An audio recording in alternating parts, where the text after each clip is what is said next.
Assalamualaikum, क्या हाल चाल? Hope you have a good day. Is it necessary? Hope you have a good day. Hope you had a good day. Hope you have a good day. As क्योंकि had का तो the हमें day पता that he has है. just started. Hope you have a good day. The day that has just started because रात तो हमारी ज़रा मायूसी में ही गुजरी है. And is it necessary कि हम फिर मैच की बात करें? Catharsis. बात Okay. करेंगे तो फिर मतलब कि दिल हल्का होगा जिसको कहा जाता है. दिल के फपोले फोड़ना. नहीं अब इससे तो बहुत ही पेनफुल हो गई ये बात फपोले फोड़ना से. But nothing much to talk about except the better team won yesterday. हाँ, and we lost and we performed miserably. हाँ, So सच बात हमारा ये है कि हमारा एटीट्यूड भी डिफीटेस्ट था और मुझे ऐसा लगता है कि हम आने से पहले अपनी हार जो थी उनका हदफ देख के मान जो चुके थे। 356 जो कि वैसे किसी को भूलना नहीं चाहिए अब वो हदफ देख के हम ऑलरेडी थोड़े से डाउन हो चुके थे. एंड ऑफ कोर्स बाकी जो चीज़ें हो रही थी बारिश कभी आ रही है कभी रुक रही है मतलब इतना लटक के मैच हुआ है हमें ही अफेक्ट कर रही थी. एग्जैक्टली वो उन्हें नहीं चाहे कर रही लटक कर खेल रहे हों फौरी खेल रहे हों वो पहले भी परफॉर्म कर रहे थे फिर माशाल्लाह कोहली और आपको पता ही है मतलब जो इन्वायरमेंट थी बारिश की weather and forecast and all that और फिर वो वाली कि मैच हो रहा है नहीं हो रहा है उनके साथ भी तो वही हो रहा था ना but they still manage to. Huma आपको पता हमें बड़ा नाज है अपनी बॉलिंग पे. सो हमारी बॉलिंग भी काम ना आ सकी हमारे और हमारी जो बैटिंग है वो भी परफॉर्म ना कर सकी और हमारे लिटरली बल्लेबाज ख़ज़ां के पत्तों की तरह झड़ते चले गए रन हमसे बन नहीं रहे थे विकेटें हमारी गिर रही थी. 50 ओवर्स एक लगता था कि नेवर एंडिंग टॉर्चर हो गया और ऑब्वियसली इसीलिए टॉर्चर लग रहा था और वहां तक तो पहुंचे ही नहीं. बहुत जल्दी ये डिसीजन हो गई कि नहीं ये नहीं होने वाला हमसे. पाकिस्तान की बाय द वे ये दूसरी बदतरीन शिकस्त है. इससे पहले 2009 में 234 रन से हारा था और अभी ये हारा है और भारत की पाकिस्तान के खिलाफ सबसे बड़ी कामयाबी है अब तक की ये. सो वो जो हम बड़ी बड़ी बातें कर रहे थे ना इससे पहले उनको ज़रा कंट्रोल कर लेना चाहिए. थोड़ा सा रिव्यू करना चाहिए अपने मामलात को अपने मामलात को और हमें भी मुझे लगता है अपने आप को भी हमें रिव्यू करना चाहिए सबको you know because these are very young kids. मतलब नसीम इज़ लाइक हार्डली 18-19. हमें अच्छा लगता है कि हमारे बच्चे परफॉर्म कर रहे हैं तो हम उन्हें सर पे चढ़ाएं उन्हें सुपरस्टार बनाएं. एंड नसीम की खैर बॉलिंग बहुत अच्छी थी लेकिन अदरवाइज भी these are very young kids. So जितना एक्सपोजर हुआ और जितना एक्सपोजर जितनी तारीफें जितनी सपोर्ट इन्हें कौम की तरफ से मिली है उसको संभालना भी एक आर्ट है. आपको पता है नसीम को निकाल दें. बाबर के बारे में क्या कहेंगे? मतलब आई एम जस्ट सेइंग कि चलो यंग है inexperience blah blah blah. Let's talk about the ones जो बहुत एक्सपीरियंस्ड हैं. उनके साथ क्या हुआ? Bad captaincy as well. A few very bad decisions and bad fielding everything was bad. I mean weather को हमने क्या मौसम को हमने क्या करना है ब्लेम. पहले हम ये दुआ करते रहे कि बारिश रुके और मैच हो. उसके बाद दिल चाह रहा था कि ऐसी बारिश हो जाए कि यहाँ कुछ हो ही ना पाए. It was just not our day at all and definitely हम दोबारा से ये कहेंगे the better team won क्योंकि इंडिया की जो जीत है ना वो इतनी कोई डिसाइसिव थी कि उसमें दो राय नहीं है. There were no ifs They and played buts. better. Their confidence level was so much better. अच्छा लेकिन at the same time उन पे भी तो बुरे दिन आते हैं ना. उन पे भी तो हमारे खिलाफ भी बुरे दिन आए हुए हैं ना. हम अभी मगर आज हम कोहली जिस मैच की हम बात कर रहे हैं उसमें उनका बुरा दिन नहीं आया. उसमें नहीं था लेकिन हमारा चलिए बुरा दिन था. यही टीम इंडिया की यही कोहली होते हैं हमारे सुपरस्टार बॉलर्स होते हैं जो बिल्कुल ऐसा ही है. लिटरली 2-3 ओवरों में पवेलियन की राह दिखा देते हैं. कल उन्होंने ऐसा परफॉर्म किया कि वो ओडीआई की तारीख के पहले बल्लेबाज बन गए जिसने 13,000 रन बनाए हैं. मतलब so yes there is nothing taking away from the fact that Kohli is great but यही कोहली द ग्रेट हमारे बॉलरों के हाथों बड़ी आसानी से आउट होते रहे हैं. So yes, it was not our day yesterday, and the world has not ended. और कोहली पे भी you're right थोड़ा सा to take it forward कि कोई almost 2 साल तक उनसे रन्स नहीं बने थे. अभी ये बड़ी recent years की बात है और जिसमें बहुत उनको बकअप किया जा रहा था. इंडियन मीडिया उनके बहुत पीछे पड़ा हुआ था. मतलब बहुत सी चीज़ें हो रही थी. He went through a very bad patch as well, but बड़ा amply इन लोगों ने मेकअप किया है in this match against Pakistan. अच्छा इसमें ज़रा हम तो क्या ही माहिराना राय देंगे लेकिन आपको पता है when it comes to cricket और एनी बीमारी हमारी कौम तज्जियाकार है. ये हमें मान लेना चाहिए।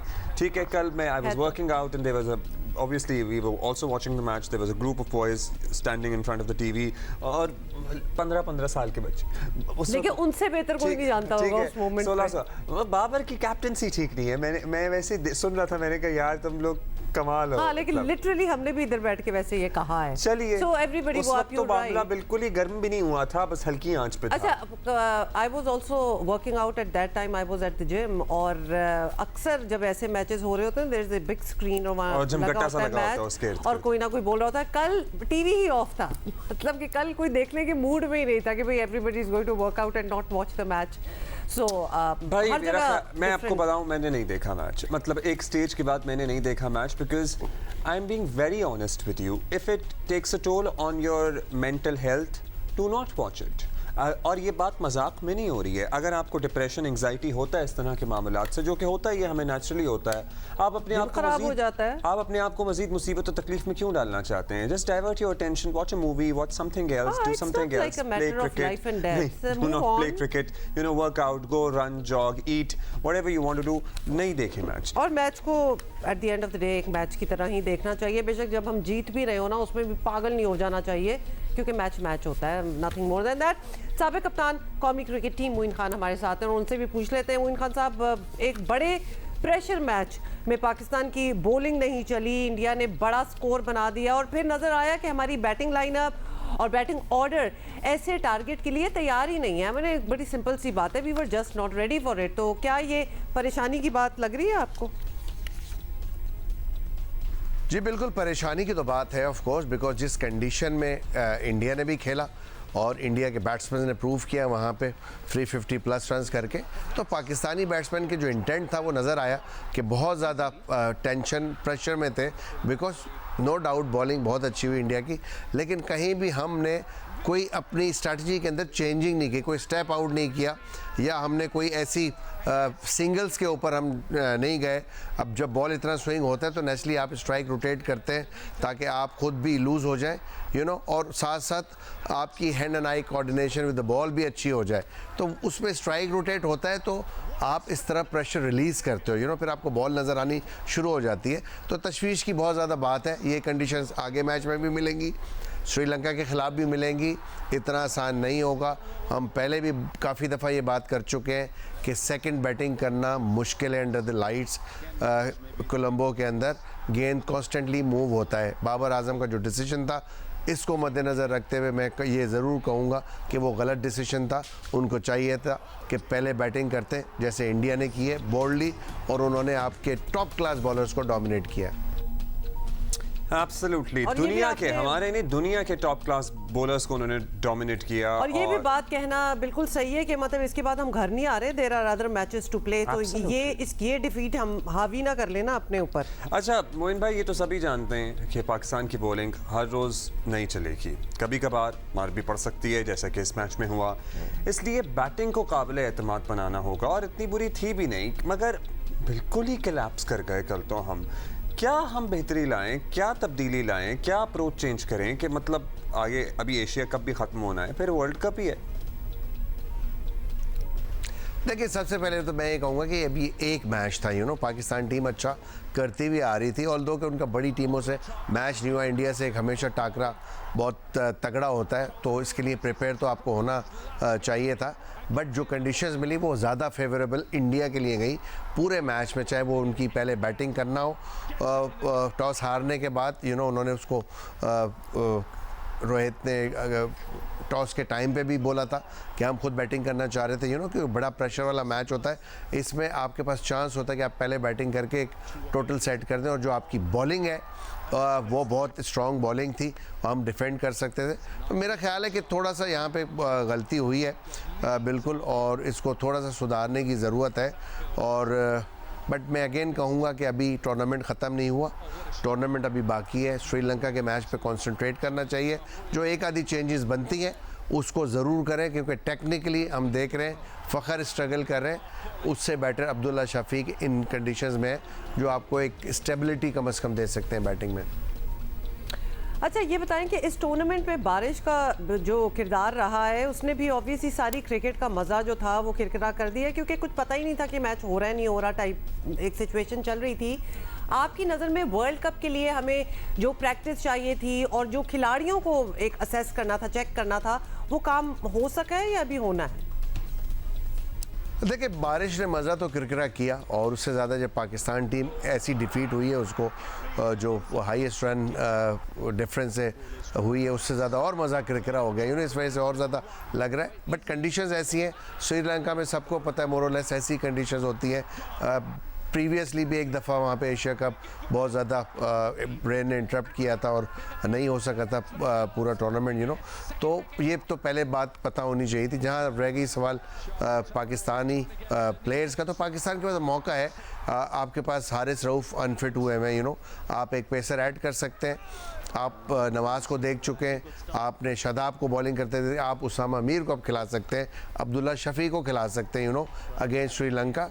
और they are as good the others because they are the bench strength of Pakistan team. They are very good player, that's why they are sitting outside. Unfortunately 11 नहीं खेल रहे हैं एट अ टाइम, बट आपके पास यहाँ चांस है, आप देख सकते हैं। और जो पाकिस्तान की जो ये टीम है, मैं समझता हूँ इसको एक आधा चेंज के साथ कैरी करना चाहिए वर्ल्ड कप तक के लिए। वो ज़रूरी भी है, क्योंकि आप एकदम फिर चेंज करेंगे तो मुश्किल होगी। इट्स ऑलवेज़ बेटर कि आप वर्ल्ड कप में अपनी जो प्रॉपर स्ट्रेंथ है उसको लेके जाएं, और खुदा ना खास्ता अगर पाकिस्तान की टीम अच्छी नहीं होती, then you can always start from new things और रीबिल्ड कर सकते हैं अपनी टीम को। Thank you for valuable opinion Moin भाई, थैंक यू। और यस, हम रीबिल्ड कर सकते हैं। अभी वर्ल्ड कप इज़ अहेड, हमें उसकी तरफ देखना चाहिए। एक तब्दीली के साथ हमें आगे बढ़ना है, सर पर सवार नहीं करना है। हमारे साथ मौजूद हैं senior sports journalist Abdul Majid Bhatti. Bhatti साहब, सबसे पहले तो बताइए, इंजरीज़ की वजह से भी हम ज़रा परेशान हैं। हमारे पिलर्स हैं ये टीम के, जिनके बारे में खबरें आ रही हैं। हारिस की बात कर लें, नसीम की शाह बात कर लें। ये So what is the latest about injuries?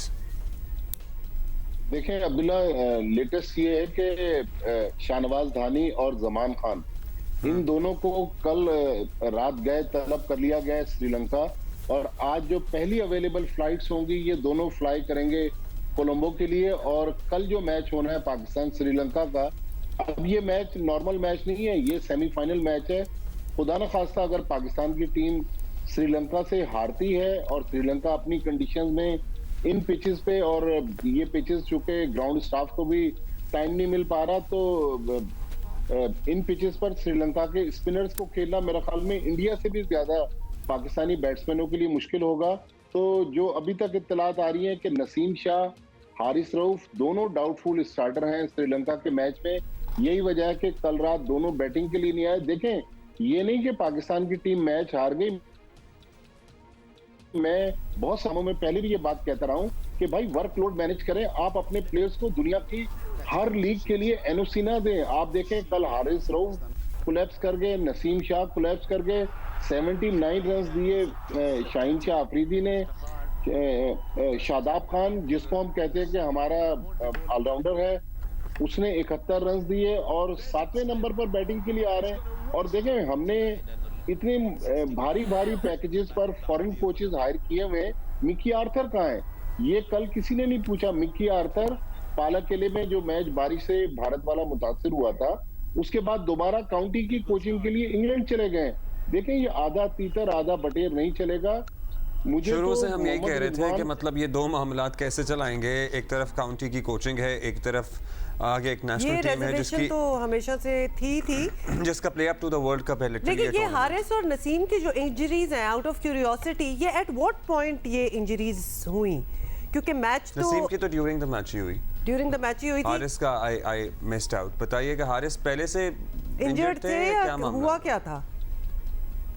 नहीं, हारिस ने देखें, जो पहला दिन था कल वाले मैच का, इसमें 5 ओवर में 27 रन दिए, लेकिन कल जब वो आए तो उनको पसलियों में जो साइड स्ट्रेन कहते हैं कि पसलियों में उनको तकलीफ हुई। और साइड मतलब ड्यूरिंग द मैच तो हमें नहीं याद पड़ रहा था भट्टी साहब की कुछ लगी थी। एक दिन ठीक थे, अगले दिन बीमार, वो ये वाला हम अनफिट हो गए। तो समझ नहीं आई कि at what point did he become unfit. अब ये देखें, ये तो हारिस बेहतर बता सकता है, लेकिन परसों तो वो बिल्कुल फिट थे, लेकिन कल जब वो ग्राउंड आए यही तो हम भी कह रहे थे कि बात मैच ये में भट्टी जाने साहब के हमें समझ नहीं आ रही कि ये कल के मैच में ये चले जो अनफिट थे, जो डिक्लेयर हुए हारिस नसीम टाइप, वो तो कह दिया, बाकी भी ऑलमोस्ट अनफिट ही लग रहे थे। कुछ समझ नहीं आई कि हुआ क्या है। हुमा मुझे मोहम्मद रिजवान भी फुली फिट नजर नहीं आ रहे। देखिए जी, वो बिल्कुल। कीपिंग में भी स्ट्रगल कर रहे हैं और मोहम्मद रिजवान बैटिंग में भी स्ट्रगल कर रहे हैं। देखें, हम बाबर आजम के खिलाफ नहीं है। माशाल्लाह बाबर आजम ने इस टीम को नंबर 1 बनाया था। 3 दिन पहले नंबर 1 का टाइटल भी हमसे चला गया। अब ऑस्ट्रेलिया की टीम नंबर 1 बन गई। शान मसूद को इस टीम में होना चाहिए था, शान मसूद टीम में नहीं है। आजम खान मेरे हिसाब से, यानी कि मोइन खान अभी बात कर रहे थे, आजम खान को मेरे ख्याल में पाकिस्तान की वाइट बॉल टीम में रखना चाहिए था, उनको नहीं रखा गया। उसामा मीर को हम साथ लेके चल रहे हैं, उनको खिला नहीं रहे।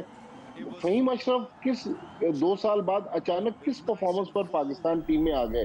तो ये बहुत सारे सवालात हैं। कल अच्छा भट्टी साहब, when people say that Babar's captaincy is flawed, जाहिर है कि बाबर ने हमें बड़े मैचेस जितवाए भी हैं, And we still have faith in Babar, कोई ऐसी बात नहीं है, but we can question. लेकिन कल के पर्टिकुलर मैच में कौन से डिसीजन, सबसे पहले तो टॉस जीतकर चेस करने का फैसला, ये भी एक फ्लॉड डिसीजन। जो एक्सपर्ट्स हैं, आप भी इतनी क्रिकेट कवर करते रहे हैं, कोलंबो Despite जैसे the fact कि इंडिया का उस वक्त रोहित का ये कहना था कि हम भी यही चाहते थे कि ऐसा ही हो, डिस्पाइट दैट ये क्या फैसला था? देखिए अब्दुल्ला और हुमा, मैं परसों जब हम जियो न्यूज पे बैठे हुए थे, मेरे साथ 3 टेस्ट क्रिकेटर थे, अब्दुल रज्जाक, मोइन खान, सिकंदर बख्श। ज्यादातर लोगों ने कहा था कि पाकिस्तान ने सही फैसला किया। मैं वाहिद नॉन क्रिकेटर था, मैंने कहा था कि पाकिस्तान को टॉस जीतकर पहले बैटिंग करनी चाहिए थी, क्योंकि इंडिया के मैच में बाद में आप पर प्रेशर आ जाएगा। सबसे पहली गलती वहां बाबर आजम ने की। अच्छा, ये भी अभी मोइन भाई कह रहे थे कि कोलंबो में फ्लड लाइट्स ऑन होने के बाद बैटिंग करना मुश्किल होता है, इसलिए पहले बैटिंग करनी चाहिए थी। देखिए मोइन हमारे दोस्त हैं, विद ऑल ड्यू रिस्पेक्ट, आप परसों जो फातिमा सलीम के साथ हमने प्रोग्राम किया है टॉस के वक्त, उस वक्त टॉस से उस वक्त तायीद कर रहे थे बाबर के फैसले की। जी मोइन कह रहे थे कि बिल्कुल पाकिस्तान को टॉस जीतकर पहले फील्डिंग करना चाहिए थी। फिर जब दरमियानी ओवर्स में इंडियन बैट्समैन हमलावर हुए पाकिस्तान के बॉलरों पर, आप देखें कप्तान के करीब कोई नहीं आ रहा, ना वाइस कप्तान शादाब खान आके उसको बता रहे हैं, ना मोहम्मद रिजवान आके बता रहे हैं, और एकदम से अगर वो फुटेजेस आप देखें तो बाबर आजम के चेहरे की हवाइयां उड़ी हुई थी। और ऐसा अटैक किया है पहले ओवर से पहले शुभमन गिल और रोहित शर्मा ने, और उसके बाद फिर विराट कोहली और केएल राहुल कमबैक कर रहे थे। वो इंजर्ड थे, काफी दिनों बाद भारतीय टीम में आए थे, लेकिन क्या जबरदस्त उन्होंने बैटिंग की कि दुनिया की नंबर 1 टीम, नंबर 1 अच्छा भट्टी साहब, अगर हमें यहाँ घर पे बैठ के ये महसूस हो रहा है, और हमें नहीं, सभी लोगों को, कि यार यहाँ स्लिप होनी चाहिए थी, यहाँ स्लिप क्यों नहीं है, तो ग्राउंड में बैठे लड़कों को नहीं पता बाबर को बता सकें, या बाबर दूसरों से डिस्कस कर सकें कि यहाँ मुझे स्लिप लगानी चाहिए, नहीं लगानी चाहिए, या बॉलर से डिस्कस कर लें? नहीं, और फिर इसमें याद आता है ना कि कोच तो है ही नहीं, बताएगा कौन इन लोगों को? मतलब कोच का होना बड़ा जरूरी है उधर। देखिए मिकी आर्थर नहीं थे हुमा, लेकिन ग्रांट बाकी टब्बर तो पूरा था। बाकी पूरा पाकिस्तान की मेरे ख्याल 17 रुकनी टीम के साथ 15 मेंबर का सपोर्ट स्टाफ है, तो इतना बड़ा पीछे टब्बर लेके जब हम चल रहे हैं तो उनको बताना तो चाहिए था कप्तान को। बाहर आप बाउंड्री लाइन पे बैठे होते, मैसेज भिजवाएं कि भाई तब्दीली कर लें, फील्डर को यहाँ ले लें। मेरे ख्याल में या तो कोऑर्डिनेशन मुझे नजर नहीं आ रहा, टीम मैनेजमेंट और कप्तान के दरमियान कोई कम्युनिकेशन नजर नहीं आया। अदरवाइज माजी में हमने देखा है कि बाहर से मैसेज आता है, टीवी पे जब कमेंटेटर्स उस चीज की निशानदेही कर रहे होते हैं, आपका एनालिस्ट बैठा हुआ पूरा कमेंट्री सुन रहा होता है, वो भी बता सकता है। लेकिन मुझे लग रहा है कि बाबर आजम की कप्तानी ने भी कल बड़ा पाकिस्तान को हरवाने में रोल प्ले किया। बाबर आजम बिल्कुल जब प्रेशर में आते हैं तो आउट क्लास हो जाते हैं। बाबर आजम प्रेशर में आते हैं तो आप मेरी बात सुने, हमारे जो स्पिनर्स हैं उनके बारे पे हम क्या कहें? मतलब फास्ट बॉलर्स पे हम कब तक तकिया किए बैठे रहें? और जो माशाल्लाह हमारे स्पिनर्स हैं जो खुद गुगली कराते हैं, वो गुगली जब उनको कराई जा रही है तो रीड नहीं कर पा रहे। देखें अब्दुल्ला, जब नागुज़ीर हो जाएगा कोई भी प्लेयर पाकिस्तान टीम के लिए, उसको पता है कि मैं 0 पर भी आउट हूँगा तो मैंने अगला मैच खेलना है। भाई आप 2-3 मैच जब शादाब खान को बिठाएंगे, उसामा मीर बाहर बैठे हुए हैं, मोहम्मद नवाज भाई ये बाहर उसामा बैठे मीर हुए को हैं। लेके क्यों गए हैं जब उसको खिलाना नहीं है? देखिए ना, अब ये कप्तान और टीम मैनेजमेंट बता सकती है कि भाई आपके पास एक लेग स्पिनर मौजूद है, मोहम्मद नवाज आपकी टीम का मेंबर है, आप उसको भी नहीं खिला रहे। फिर हम बार बार बात करते हैं कि अबरार बहुत जबरदस्त स्पिनर है, अबरार को आप टीम के साथ लेकर आए। इंडिया में भी बहुत क्रिटिसिज्म हुआ था कुलदीप यादव पे, लेकिन आप देखें कुलदीप ने उस क्रिटिसिज्म का जवाब आउट क्लास कर दिया। आउट क्लास कर दिया। 5 विकेट। और Absolutely. हम अपनी उसी 15-16 लड़कों को कैरी कर रहे हैं। अब वर्ल्ड कप सर पे आ गया, अगर खुदा न खास्ता ये इंजरी वाला मामला तवील हो गया तो हमें तो वर्ल्ड कप की टीम बनाना मुश्किल हो जाएगी। बल्कि एक और मैं आपको बात बताऊं, चीफ सिलेक्टर इंजमामुल हक भी मौजूद है कोलंबो में, और पाकिस्तान क्रिकेट बोर्ड का एक बहुत बड़ा कंटीजेंट 18 से 20 लोगों का, वो भी इस वक्त कोलंबो में है। लेकिन 228 रन से टीम हार गई। तो आज तो मेरे ख्याल ऑफिस में भी यही चीज डिस्कस होगी। बल्कि आप थोड़ी देर बाद देखिएगा सड़कों पर जो लड़ाइयां होंगी, अगर गाड़ियां कहीं लोगों की टकरा गई, वो भी क्रिकेट की वजह से ही होगा। But you know Alright. कि इट इज़ टाइम हम अपना ज़रा अपने आप को सेटल डाउन करें, अपनी जो बिखरी चीज़ें उन्हें समेटें और उसके बाद आगे बढ़ें। बिकॉज अभी तो ये टूर्नामेंट है, फिर आगे वर्ल्ड कप है, मगर इट इज़ द टाइम जब डिसीजंस लिए जाएं और ठीक डिसीजंस लिए जाएं। और दूसरा ये कि कैन इट बी सेड, क्योंकि हम काफ़ी प्रोटेक्टिव भी हो जाते हैं, कि कल का जो हाल हुआ है हमारा, ये स्क्वेयरली बैटर्स पे ही जाता है। मतलब if we had to pinpoint somebody, तो ये हमारे बैटर्स हैं who did not perform at all. बहुत तो शुक्रिया ये onus, Abdul Majid should Bhatti be साहब। on them. It's always good to have you and have this conversation, but ये But we conversation always like बेहतर having होती conversations when we win, and then we want to analyze and conversation stuff, and बेहतर not होती है अगर like हम this. जीतते तो। लेकिन क्या करें, अभी आगे बढ़ते हैं। और आज की तारीख है tribute. 12 सितंबर है। एक ट्रिविया हमने आपको देना है। 65 की Tribute. जंग पर हाँ नज़र डालें तो आज जंग का छठा रोज़ है, ट्रिब्यूट टाइम है। और आज के दिन की खास बात, पाक सरजमीन का वो सरफरोश बेटा है जो अपनी मट्टी पर कुर्बान हो गया, जिसे मेजर राजा अजीज़ भट्टी शहीद के नाम से जाना जाता है। मेजर अजीज़ भट्टी शहीद 6 अगस्त 1923 को पैदा हुए। 48 में पाक फौज के पहले लॉन्ग कोर्स में कमीशन हासिल किया। मेजर अजीज़ भट्टी ने पाकिस्तान के पहले वज़ीर आज़म से पाक फौज की पहली सोर ऑफ ऑनर हासिल की। You know a lot of firsts. Major Aziz Bhatti शहीद ने 5 रातें और 6 दिन तक दुश्मन फौज को लाहौर तो क्या, उस नहर को भी पार नहीं करने दिया जिसके बाद लाहौर आता है। और यूं पाक फौज के सिपाह सालार आपको और यूं दुश्मन फौज के सिपाह सालार की शाम को लाहौर जिमखाना में चाय पीने की ख्वाहिश पूरी ना हो सकी। और 12 सितंबर 1965 को मुल्क का दिफा करते हुए मेजर अजीज़ भट्टी एक गोला लगने से शहीद हो गए। इनकी बहादुरी और गैर मुतज़लज़ल हौसले के जवाब में उन्हें पाकिस्तान का सबसे बड़ा अच्छा फौजी अब्दुल्ला, ये जो एजाज़, क्लिप्स हम साथ दिखा ये रहे हैं, हमने ड्रामे देखे हैं, बिल्कुल ये थोड़ा सा याद दिलाना चाहते हैं so many times and you know ये इनग्रेव्ड है हमारी दे आर मेमोरी सो में। फैसिनेटिंग कि वो एक्चुअली आपको बताते हैं कि क्या हुआ था। एब्सोल्युटली। सर दुश्मन आप पर जीरो कर रहा है, प्लीज आप अंदर मोर्चे पे आ जाए सर। साहब वतन की खातिर अगर जान अजीज कुर्बान हो जाए तो इससे अच्छी और क्या बात हो सकती है।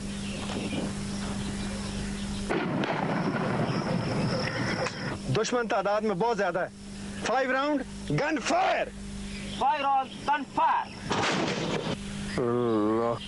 दिल की खलिश जल यूं ही सही चलता तो उनकी महफिल। यू नो नयरा नूर साहिबा की आवाज़ में ये मैं नगमा, यही कहने लगी थी, जो हमारे जंगी तराने हैं ना, जब ये फिर शुरू होते हैं तो एक आपको ऑब्वियसली साथ साथ हम ट्रिब्यूट भी दे रहे हैं, but you actually get into it, इतने इफेक्टिव हैं। आपको लग नहीं रहा कि हमारे मुंह उतरे हुए हैं?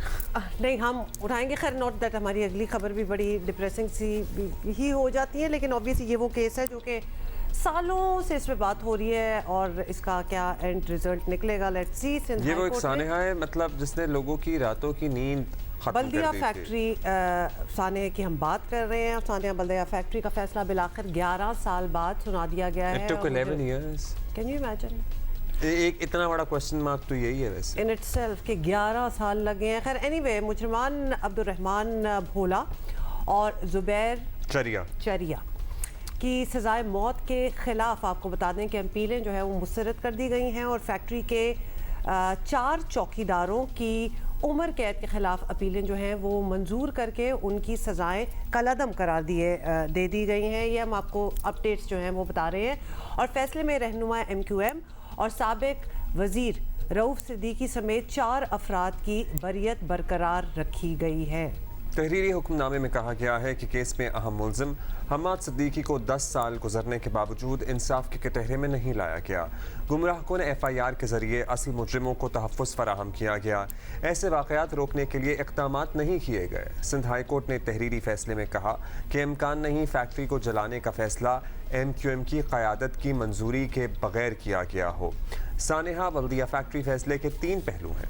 एक तो हम्माद सिद्दीकी की आदम गिरफ्तारी पर सिक्योरिटी इदारों की कारकर्दगी पर सवाल उठाया गया है। दूसरा, सिंध हुकूमत क्योंकि पीपल्स पार्टी की थी इसलिए वो नाक़िस तफ्तीश के जरिए मुलजमान को बचाने की जिम्मेदार करार पाई है, जबकि फैसले में MQM को बतौर जमात बराह रास्त मुलव्वस करार दिया गया है। लेकिन क्या इस जमात को बराह रास्त मुलव्वस करार देकर इसकी जिम्मेदारी सिर्फ बाहर बैठे किसी एक शख्स पर डाली जा सकती है, या और लोग जो एक्चुअली इस ग्राउंड ऑपरेशन में मुलव्वस थे उनको भी आंसरेबल ठहराया जाएगा? इसमें लिटरली कोई शक नहीं है कि सानेहा बल्दिया फैक्ट्री दहशतगर्दी की बदतरीन कार्रवाई थी, जिसका आप 1919 के जलियांवाला बाग सानेहे से मवाजना कर सकते हैं। 289 लोगों को सिर्फ पैसों के लिए एक फैक्ट्री में जिंदा जलाया गया था। एक मतलब आइडियली अगर देखें जहाँ ऑलमोस्ट 300 बंदा मर जाए, जल के मर जाए, जहाँ फैक्ट्री के जो दरवाजे हैं वो बाहर से बंद किए हों, तो ये इन अ सेंस बड़ा क्लियर कट केस होना चाहिए। नहीं, एक सफाकी का लेवल होता है ना, टारगेट कर दिया, कुछ भी कर दिया, गोलियां मार दी। आप दरिंदगी का अंदाजा लगाइए कि वो किस कदर, क्या जहन होगा, वो कितनी तखरीबकारी उसके अंदर भरी हुई होगी। मतलब कि यार एक डब्बा है उसको बंद कर दें और उसमें अंदर लोग हैं जिंदा। और अगर अंदर लोग हैं मर रहे हैं, we are just thinking from the perspective of the decision makers जिन्होंने फैसला किया होगा कि अंदर नॉट द इम्प्लीमेंटर्स। किसी ने तो प्लान किया है ना इसको आग लगाने का, तो यार ये फैक्ट्री है इसको बंद करते हैं, इसमें अंदर जिंदा लोग हैं जिनके माँ बाप हैं, जिनके बच्चे हैं, जिनके घर वाले हैं, जो इन पे डिपेंडेंट हैं, और इनको जिंदा जला देते हैं, जिंदा जला देते हैं। मतलब लोगों को लिटरली डिस्पोजेबल टिश्यू पेपर की तरह समझना कि जलने दो, कुछ नहीं होता और आ जाएंगे। ये थॉट प्रोसेस होगी ना पीछे, और उसको 11 साल बाद भी फैसले ये आ रहे हैं। Bureau chief GA news Karachi Tariq Moin Siddiqui हमारे साथ मौजूद हैं। तारिक भाई अस्सलाम वालेकुम। मतलब you know it's been 11 years और प्रॉब्ली मोर सो, 11 साल बाद फैसला आया है। ये जब भी वाक़या आता है, इसका जिक्र आता है, रोंगटे खड़े हो जाते हैं, मतलब सब अल्फाज कम पड़ जाते हैं कि बंदा इस पर क्या कहे। आप समझते हैं कि इंसाफ के तकाजे पूरे हुए हैं? देखिए 2012 का ये कराची की तारीख़ का बदतरीन और एक अफसोसनाक वाक़या था, जिसे भुलाया नहीं जा सकता, और जिसकी हम प्रोसीडिंग वक्तन फ़वक्तन अटेंड भी करते रहे हैं, और उसके साथ साथ इसकी इन्वेस्टिगेशन को भी बड़ी जिसे कहते हैं अदालत ने बड़ी बारीकबीनी से इसका जायज़ा भी लिया है। तो हमें जो अब तक की जो अदालत की फाइंडिंग्स हैं और जो सबूत और शवाहिद जो पेश किए गए हैं, उसमें अदालत ने बड़ी क्लियर ऑब्जर्वेशंस दी हैं, और उसमें एक नुक्ता ये भी उठाया गया है कि आप ये किस तरह से बाज़ हक़ाइक़ जो हैं उसको नज़रअंदाज किया है। पुलिस इन्वेस्टिगेशन जो रिपोर्ट है उसके ऊपर कई अदालत ने एक तरह के सवालात भी उठा दिए हैं कि इतनी लंबी JIT भी बनी, उसके बाद उसकी रिपोर्ट भी आई, उसके बावजूद इसमें ये खामियां हैं, जिसकी अदालत ने अपनी ऑब्जर्वेशन में कहा कि इसमें ये कैसे हो सकता है कि जो आला तरीन क़यादत है MQM की, उसको जब 1000 जो वर्कर्स हैं उनकी फैक्ट्री को आग लगाने का कोई फ़ैसला हो रहा है, तो ये कैसे हो सकता है कि उनके इल्म में ना हो, और इस नुक्ते के ऊपर इन्वेस्टिगेशन क्यों नहीं की गई। तो ये एक अदालती ऑब्जर्वेशन है जिस पर अदालत ने एक सवाल उठा दिया है, और उसे यकीनन इसके ऊपर जो इदारे हैं जिन्होंने तफ्तीश की है उनके लिए एक सवाल पैदा हो गया कि उनकी तफ्तीश कहाँ गई। हम्माद सिद्दीकी किधर है? उनके बारे में ये कहा जाता है कि वो मुल्क से बैरून मुल्क फ़रार हो चुके हैं, और उसके बारे में अब तक जो उन्हें मफरूर करार दिया गया है और एब्सेंशिया में। कितना मुश्किल है नहीं, लेकिन हमने देखा है ओवर द इयर्स, अब तो हम 2012 में तो नहीं बैठे हुए ना, हम तो 23 में आ गए हैं, तो ऑल दीज इयर्स उनको लाया नहीं जा सकता था, हालांकि हमारी इतनी ट्रीटीज हैं इतने मुल्कों के साथ, और हमने ये किया भी हुआ है पहले, और अगर हम करना चाहें तो हम मतलब सुराग लगा लेते आराम से। देखिए अब्दुर्रहमान भोला को बैंकॉक से गिरफ्तार करके लाया गया, इसके अलावा कई और दूसरे केसेस में मुलजमान को बाहर से गिरफ्तार करके या इनको करना ही नहीं है। हाँ, लेकिन अगर फाइंडिंग या ऐसा है कि उन्हें अब तक पता नहीं चल रहा कि वो कहाँ हैं, अब इस बारे में तो जो हमारी एजेंसीज़ हैं वही बता सकती हैं बेहतर कि वो इस वक्त कहाँ हैं, मुल्क के किस या बैरून मुल्क कहाँ पर वो रह रहे हैं। तो इस बारे में तो वही जवाब दे सकते हैं कि उन्हें कहाँ हैं और कैसे किस तरह से लाया जा सकता है, कौन से ऐसे मुल्क में जहाँ ट्रीटी है या नहीं है। अच्छा ये बताइएगा पता तो तारिक करना भाई पड़ेगा ना कि वो कि है जुबैर चरिया अब्दुर्रहमान बोला this is a pounce in a big game. बिल्कुल। कहीं से मामला कहीं इससे ऊपर लेवल से, उससे ऊपर टीयर से, उससे ऊपर टीयर से शुरू हुआ होगा, कहीं डिस्कस हुआ होगा, किसी के इल्म में होगा, किसी के इल्म में नहीं भी होगा। सो वो लोग कभी अकाउंटेबल ठहरेंगे? देखें, अदालत चलती है जो सबूत हों और जो शवाहिद हों और जो पुलिस के इन्वेस्टिगेशन की कंप्लीट रिपोर्ट हो। इसमें सिर्फ पुलिस ही नहीं है, 9 मुख्तलिफ इदारे हैं जिन पर JIT बनाई गई थी। उन्होंने अपनी पूरी JIT रिपोर्ट 2012 से केस चल रहा, 8 साल बाद इसका जाके एंटी टेररिज्म कोर्ट ने, स्पेशल कोर्ट ने इसका फ़ैसला सुनाया था। और उसके बाद से अब देखें कि वो अपील के मराहिल में है, सज़ाएँ हो गई हैं, उसके बाद अब अपील के मराहिल हैं। एक स्टेज पे जो लोग नहीं शामिल थे उन्हें शामिल कर दिया गया अदालत की डायरेक्शन के ऊपर। लेकिन उसके बाद जब अब कल ये फ़ैसला आया तो उसमें वो सज़ाएं बरकरार रखी गई हैं और उसके साथ कुछ लोगों को रिलीफ भी मिल गया है। चौकीदारों को आई गेस रिलीफ दिया गया फैक्ट्री के। अच्छा ये बताएं, अब ये केस जो कल के फैसले हैं ये सब खत्म हो गया है, अब ये क्लोज्ड है केस या अभी भी कोई देखिए मजीद अपीलेट फॉरम क्योंकि अभी मौजूद है, इसके बाद हाई कोर्ट के बाद सुप्रीम कोर्ट का फॉरम मौजूद है। ओपन है, वो ऑप्शन है, वो ऑप्शन है। तो अभी क्योंकि अपील का फॉरम मौजूद है इसलिए ये केस आगे अगर मुल्ज़मान की जानिब से दोबारा अपील दायर की जाती है सुप्रीम कोर्ट में तो उसके ऊपर ये केस आगे। अच्छा, मौजूदा MQM का कोई मौक़िफ़ आता है इस मामले पे? नहीं, इस मामले पे जो इस वक्त मौजूदा MQM है उसकी तरफ से अब तक कोई, मतलब वो अपनी तरफ से इससे आगे जा चुके हैं, अब ये उनकी बात नहीं रही। जी हाँ, वो इस मामले के ऊपर उनका बयान अब तक। इस दौरानिये में हमाद सिद्दीकी एब्सकॉन्डिंग जो है, कोई ऐसा डायरेक्टिव निकल सकता है कि उसको भी लाया जाए और उसको भी पकड़, या फिर अब वो क्योंकि अफसोस का इजहार तो किया जा रहा है, पार कर गए, मगर कोई हुक्म ऑर्डर भी आ सकता है। अदालती अहकामात तो मौजूद हैं, उनके एब्सेंशिया और मफरूर करार दे के इश्तिहारी तो करार दिया हुआ है, तो वो ऑर्डर तो एग्जिस्ट करते हैं। तो ये बताएं कि हमारे जो रेड अलर्ट्स होते हैं और रेड वारंट पूरी दुनिया में, मतलब वो बात वापस वहीं आ गई है, ऐसा कोई वारंट भी कभी जारी नहीं हुआ उनके लिए, ये हमाद के लिए? उसके लिए रेड वारंट जब जारी होगा जब पता चल सके वो कहाँ रह रहे हैं, बैरून मुल्क कहाँ मुकीम। हाउ इंटरेस्टिंग, मतलब हम स्वीडन कनाडा कहाँ पहुँच जाते हैं जब पहुँचना हो। We all know obviously history सामने है, इसका नहीं पता ये किधर है, क्या किया जा सकता है। ये तो बहुत जाहिर सी बात है, इसमें आपके ज़राए भी इस्तेमाल होते हैं, फिर आपको बैरून मुल्क अपनी जो कोऑर्डिनेशन है किन एजेंसीज़ के साथ, वहाँ के इदारों के साथ, वो करनी पड़ेगी। पहले आपको पता तो लगे कि ये हैं कहाँ। नहीं, उससे पहले आपकी विल होनी चाहिए कि क्या आप पता कराना चाहते हैं कि नहीं कराना चाहते। डेफिनेटली ये विल, तो that is actually the bottom line of the problem.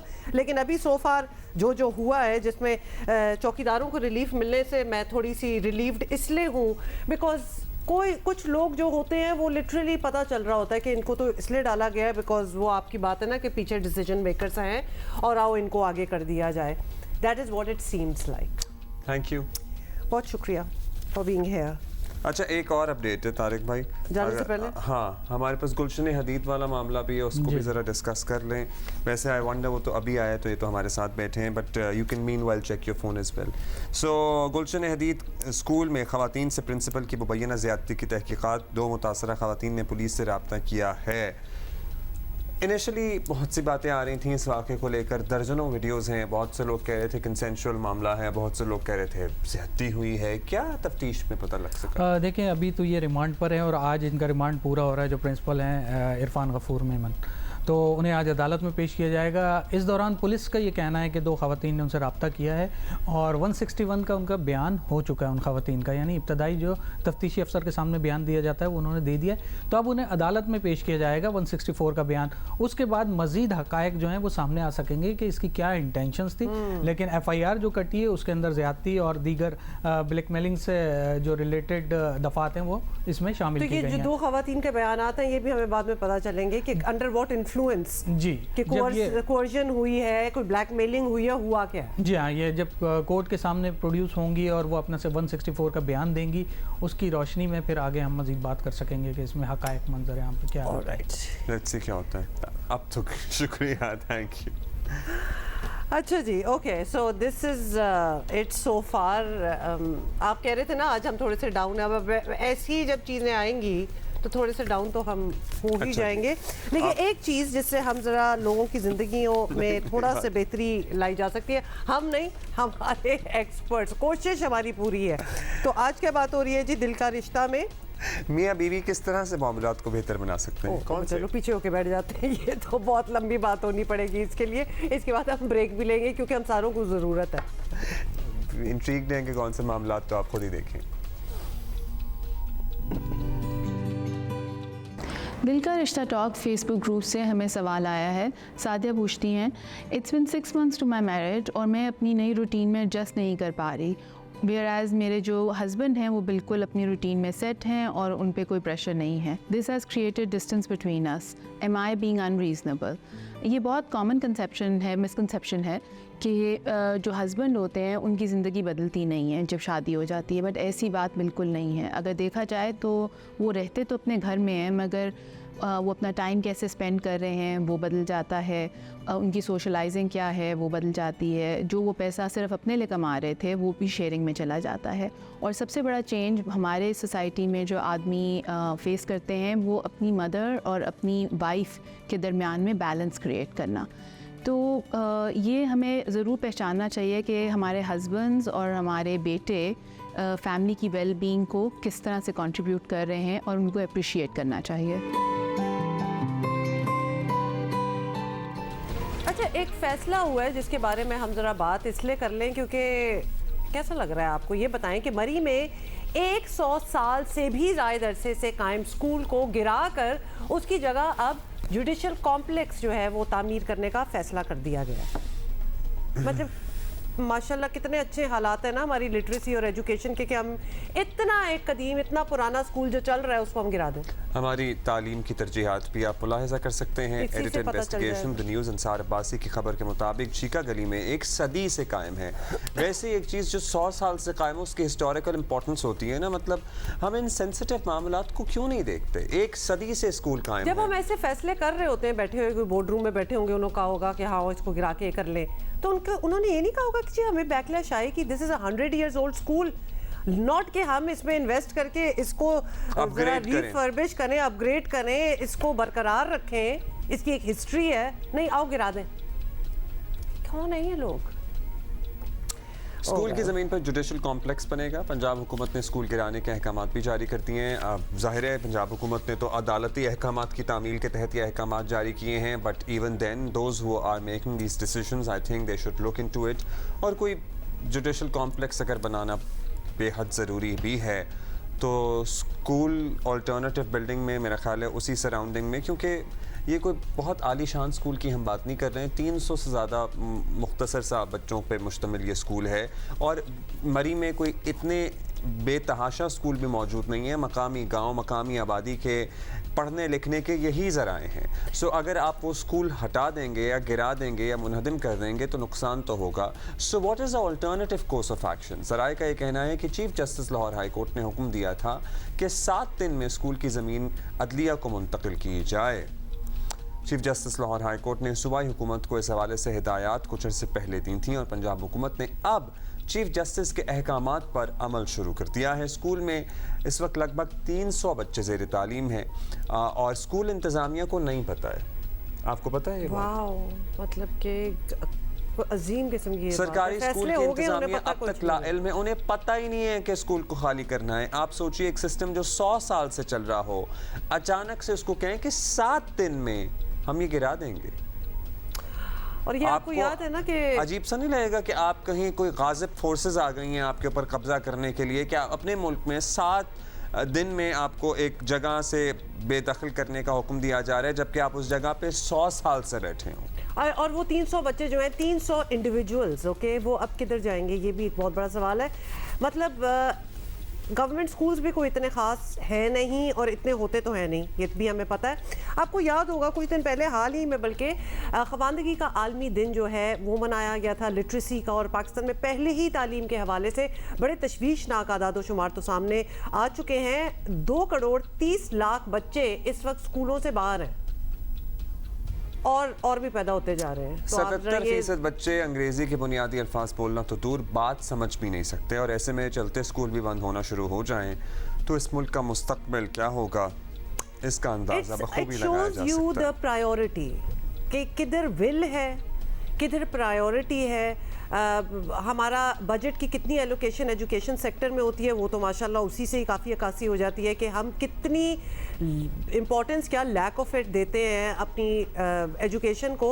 और फिर इस किस्म के जो अमल हमारे सामने आते हैं कि एक स्कूल, चलता स्कूल जिसको पता भी नहीं है कि अभी हम गिरने वाले हैं और हमें ऑब्वियसली अपने बच्चे निकाल के कहीं और डालने होंगे, मतलब इसके कितने एलिमेंट्स हैं। उसके बाद चलिए जी, एक होता है ना कि आप अपनी पुरानी इमारतों को भी हम जरा संभाल के रखते हैं, पूरी दुनिया ऐसे करती है, वो भी गया बीच में। मुझे अभी ट्वीट आई कि आपने गाने नहीं शामिल किए बड़ी देर से, बड़े दिनों से। वैसे हम दिनों में तो शामिल करते हैं गाने, आई गेस उस वक्त आपको मौका नहीं मिलता होगा, बट ये ज़रा दीगर मामला ज़्यादा होते हैं, तो हम ज़रा कोशिश करेंगे कि आगे एक आध मामला डिस्कस करने के बाद उसके बाद आपको गाने सुनाएं। जरूर, we will include that in our show today and we needed to. So हम आपसे अग्रीमेंट में हैं। Musical break. अच्छा जी, आपको बताएं कि पीपल्स पार्टी के शरीक चेयरमैन आसिफ जरदारी की जानिब से इलेक्शन कमीशन की हिमायत की गई, तो बिलावल भुट्टो ने अपनी तोपों का रुख जो है वो इलेक्शन कमीशन की तरफ कर लिया। वो अपने वालिद से वाज़े इख्तिलाफ करते नजर आए। बिलावल भुट्टो जरदारी इलेक्शन कमीशन से जल्द इंतखाबात कराने का मुतालबा कर रहे हैं। बयानात से सिंध कार्ड का इस्तेमाल भी झलक रहा है। और कल बिलावल ने सक्कर में जलसा आम से खिताब में कहा कि इलेक्शन हर हाल में होंगे।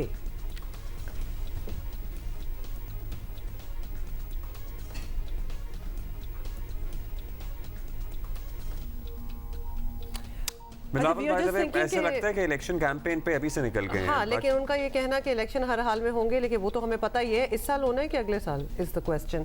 अच्छा देखिए ये क्या कहते हैं। आगे इलेक्शंस आ रहे हैं, कोई चाहे या ना चाहे कोई नहीं रोक सकता। आज नहीं तो कल इलेक्शंस होंगे, 90 दिन में नहीं तो 100 दिन में होंगे, 100 दिन में नहीं तो 120 दिन में होंगे। हम तो तैयार हैं, जेआले तैयार है। दीवार पे लिखा हुआ है कि अगली हुकूमत पीपी की होगी। सबने उस क्रिकेटर को तो भुगता है, सबने तौबा कर लिया है, कभी उसको तो वापस आने नहीं देंगे। अगर हम मुल्क के चारों कोने में हम कोशिश करते हैं तो हम पाकिस्तान के अवाम को इस बात पे मना सकते हैं कि नौजवान पाकिस्तान के लिए नौजवान की आदत की जरूरत है। अच्छा जी, अब हुआ ये है कि इधर बिलावल भुट्टो जल्द इलेक्शन का मुतालबा कर रहे हैं और उधर इस्लामाबाद में ये खबर गर्दिश में है कि सदर मुमलिकत किसी भी वक्त आम इंतखाबात की तारीख दे सकते हैं। ज़राए का दावा है कि सदर अलवी और निगरान वज़ीर कानून व इंसाफ अहमद इरफान असलम की मुलाकात के बाद ये सामने आया है, और वजारत कानून ने अलबत्ता सदर पर वाज़े किया है कि इलेक्शन तारीख का ऐलान करना इलेक्शन कमीशन का इख्तियार है। दूसरी तरफ ऐवान सदर के ज़राए का कहना है कि सदर मुमलिकत के इलेक्शन की तारीख देने का तासुर गलत है, सदर महज मुशावरत कर रहे हैं। इससे पहले सदर मुमलिकत इलेक्शन की तारीख देने के लिए चीफ इलेक्शन कमिश्नर को ख़त लिख चुके हैं, तहम इलेक्शन कमिश्नर ने साफ साफ बता दिया था कि इंतखाबात की तारीख देना इलेक्शन कमीशन का काम है। उधर PTI भी सदर मुमलिकत पर इलेक्शन की तारीख देने के लिए मुसलसल दबाव डाल रही है। अब सदर अलवी इंतखाबात की तारीख देते हैं तो एक और तरह का आइनी और कानूनी मसला खड़ा हो जाएगा। बिलावल भुट्टो सदर के इस मुमकिना इक़दाम की हिमायत करते हैं या नहीं, ये देखना भी दिलचस्प होगा। इरशाद भट्टी साहब हमारे साथ मौजूद है after quite a few days. Bhatti साहब, thank you for being with us. Bhatti साहब, सदर साहब से मुताल्लिक़ इत्तलात आ रही हैं कि वो इलेक्शन की तारीख का ऐलान जल्द करने जा रहे हैं। अगर ऐसा हुआ सर तो मुल्क की सियासत में एक तनाव और हैजान आने का इम्कान है। कल वैसे हम देख रहे थे कि नून लीग को PPP हामिद मीर साहब के शो में एक ही उनका मौक़िफ़ नज़र आया इस मामले को लेके, तो क्या आप भी ऐसा देख रहे हैं कि इससे अनसर्टेनिटी, पॉलिटिकल इंस्टेबिलिटी बढ़ेगी? कुछ अर्सा पहले खबर एक सामने आई थी कि सदर साहब से मुल्क के दो बड़ों ने मुलाकात की है और उस मुलाकात के बाद और मौजूदा हालात के बाद और मुश्तरका मफादात कौंसल में जो सारी जमातें कह के गई हैं कि इलेक्शन नई मरदमशुमारी के तहत होंगे, अगर तो सदर साहब ने ग्राउंड रियलिटीज़ को सामने रख कर फैसला दिया या तारीख़ दी तो मेरा ख़्याल है कि बहरान नहीं होगा, हिजान नहीं होगा।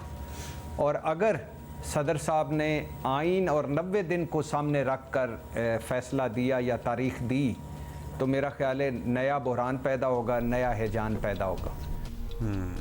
Okay, let's see. On the other hand ये भी बताइएगा कि सदर साहब के कदम का ऑब्वियसली हम इंतज़ार करेंगे।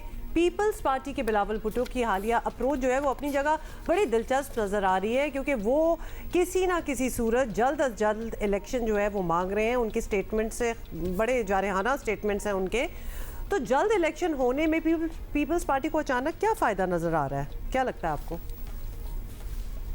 देखिए, पहली बात तो ये ज़हन में रखिए कि अगर आप ये समझते हैं कि इंग्लैंड और बरतानिया दो अलग-अलग मुल्क हैं, भारत और इंडिया दो अलग-अलग मुल्क हैं, यूएई और मुत्तहदा अरब अमारात दो अलग-अलग मुल्क हैं, तो फिर आप ये भी ज़रूर समझ लें कि बिलावल भुट्टो और आसिफ जरदारी भी कोई अलग-अलग नज़रिया रखते हैं, वरना दोनों की मंजिल एक, रास्ता एक, और दोनों जो कुछ कर रहे हैं गुड काप बैड काप वो सोची समझी प्लानिंग के तहत कर रहे हैं। बिलावल भुट्टो मुश्तरका मफादात कौंसल में ये मान कर गए हैं कि इलेक्शन नई मरदमशुमारी के तहत हों, मतलब इलेक्शन डिले हो जाए, 90 दिन से आगे चले जाएं तो उन्हें कोई एतराज़ नहीं। दूसरा, बिलावल भुट्टो को आइन की बात नहीं करनी चाहिए, क्योंकि वो केपी और पंजाब असम्बलियों के टूटने के बाद उस हुकूमत का हिस्सा थे जिन्होंने 90 दिन के अंदर इंतखाबात नहीं करवाए और आइनी खिलाफ वर्जी के या आइन तोड़ने या आइन दफन के मुर्तकब हुए। लिहाजा ये कंपनी की मशहूरी की तकरीरें हैं, इस पर इतनी तवज्जो ना दें। सो आप कह रहे हैं कि ये बस एक ही बात है जो दोनों मुख्तलिफ अंदाज में कर रहे हैं, इनके मकासद एक है, मंजिल एक है। दैट्स व्हाट भट्टी साहब इज़ ट्राइंग टू इम्प्लाई। भट्टी साहब, बिलावल साहब की तरफ से ये तासुर भी दिया जा रहा है कि गुज़श्ता हुकूमत में जो कुछ हुआ उसकी ज़िम्मेदारी हम नहीं लेंगे, या पीपल्स पार्टी के और भी लोग लेट्स से कि यही मौक़िफ़ बनाते हुए नज़र आ रहे हैं कि भाई जो कुछ अच्छा हुआ वो तो ठीक है, लेकिन जो बुरा हुआ उसकी ज़िम्मेदार नून लीग ही है। तो इस तरह से बरी ज़िम्मा हुआ जा सकता? बिल्कुल, वो बराबर के शरीक थे, वो सिस्टम का हिस्सा थे, वो इत्तहादी थे शहबाज हुकूमत के। मौलाना साहब, मुस्लिम लीग नून, पीपल्स पार्टी और 13 जमातें जो बदतरीन 75 साल तारीख की बदतरीन हुकूमत भुगता के गए हैं, इन सब के ज़िम्मेदार ये सारे हैं। आइन तोड़ा, सुप्रीम कोर्ट के फ़ैसलों को रद्दी की टोकरी में फेंका, जाली पार्लियामेंट को सुप्रीम कोर्ट से लड़ाया, इलेक्शन से भागे और सिविलियन बालादस्ती, वोट की इज़्ज़त, जमहूरियत, सब का जनाजा निकाला। लिहाजा ये बिलावल भुट्टो भी उतने ही ज़िम्मेदार हैं जितने मौलाना साहब हैं, जितने मुस्लिम लीग नून वाले हैं, या जितने 13 जमातें हैं। चलिए जी, शुक्रिया भट्टी साहब फॉर योर एनालिसिस। रावलपिंडी में हम ज़रा ओवरऑल क्राइम सीन की बात करेंगे, स्ट्रीट क्राइम की भी बात करेंगे, घरों में डकैतियों की शरह भी ऐसा लग रहा है अच्छा, यू माइट नॉट एसोसिएट ना रावलपिंडी विद दैट, लेकिन एक्चुअली काफ़ी इजाफा हो रहा है स्ट्रीट क्राइम्स में। हाँ, अब इजाफा हो रहा है। उसकी रोकथाम के लिए क्या किया जा रहा है, क्या इक़दाम किए जा रहे हैं, कोई पुलिसिंग को बेहतर बनाने की कोशिश भी की जा रही है, शहरियों में खौफ व हिरास भी होता है। इस सारे के सद्देबाब के लिए हमारे साथ मौजूद हैं खालिद हमदानी साहब, जो कि CPO रावलपिंडी हैं। बहुत शुक्रिया हमदानी साहब, आपने वक्त दिया। हमदानी साहब, मतलब लोग शिकायत करते नज़र आ रहे हैं, एक अदम तहफ़्फ़ुज़ की फ़ज़ा है, इसके तदारुक के लिए क्या इक़दाम आपने किए हैं? What are the plans ahead?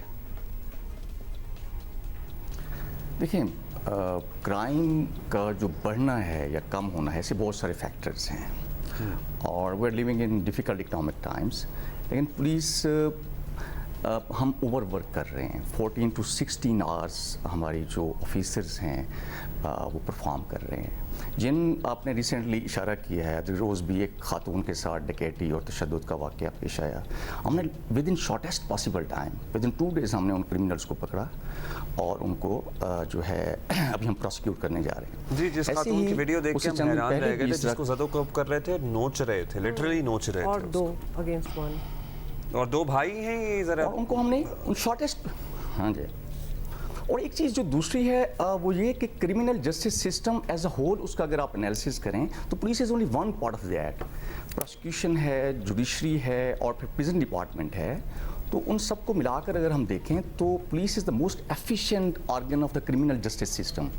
हमने रिसेंटली मैं अगर हीनस क्राइम की बात करूं तो डिस्ट्रिक्ट रावलपिंडी में 22 हीनस क्राइम, जो सबसे हीनस क्राइम होता है वो डकैती मर्डर का होता है, उनमें से हमने 21 केसेस को 100% रिजॉल्व किया है और उससे काफ़ी डेटरेंस क्रिएट हुई है।